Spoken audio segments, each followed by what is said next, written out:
Thematic work చేస్తున్నాను.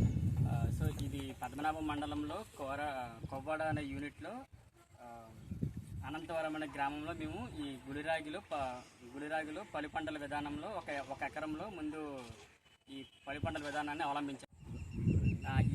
ఏడు వరుసలు గులిరాగి పద్ధతిలోని రాగి వేయడం జరిగింది. ప్రతి 7 వరుసలకు కానీ ఒక 2 అడుగులు అంతర పంటల కింద ఆకుకూరలు, కూరగాయలు అలాగే ఒక 5 రకాలు వేయడం జరిగింది. సో ఇలాగా ఒక ఎకరంలో ఈ రాగితో పాటు అంతర పంటల కింద ఆకుకూరలు, కూరగాయలు ఈ 2 కూడా వేయడం జరిగింది.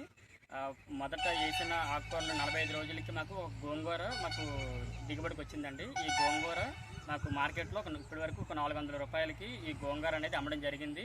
తర్వాత రిలే క్రాపింగ్గా గోంగూర హార్వెస్టింగ్ అయిపోయిన తర్వాత మళ్ళీ గోంగూరతో పాటు మిగిలిన ఎక్కడైతే ఈ పల్లి పంటలో కొంచెం డ్యామేజ్ అయినాయో పల్లి పంటలు కూడా గ్యాప్ ఫిల్లింగ్ చేయడం అనేది జరిగింది. ఇప్పుడు ప్రజెంట్ ఇంకొక 1 వీక్లో ఇది హార్వెస్టింగ్ దగ్గర పడిపోయిందండి. దీనికి సంబంధించి ఒక 300 లీటర్ల జీవామృతము ఇప్పటికీ 3 సార్లు పాటించడం జరిగింది. ఘనజీవామృతం ఒక 800 కేజీల వరకు ఘనజీవామృతం దుబ్బలో ఒకసారి, తర్వాత వీడింగ్కి ముందు ఒకసారి ఘనజీవామృతం వేయడం జరిగింది. వీడింగ్ ఒకసారి సైకిల్ వీడర్తో వీడింగ్ ఒకసారి, స్టేకింగ్ 2 సార్లు చేయడం జరిగింది. ఈ గురిరాగి హార్వెస్టింగ్ అయిపోయిన తర్వాత ఇమ్మీడియట్గా మేము పిఎండెస్ నవధాన్య పద్ధతికి ఇక్కడ ఈ 1 ఏకర్తో పాటు ఇక్కడ ఉన్న మొత్తం ఒక 5 ఏకర్స్ కాంపౌండ్ బ్లాక్లో ఈ పిఎండెస్ నవధాన్య అనేది విస్తరింపు చేసేలాగా మేము ఆల్రెడీ రైతులతో మాట్లాడుకున్నాము.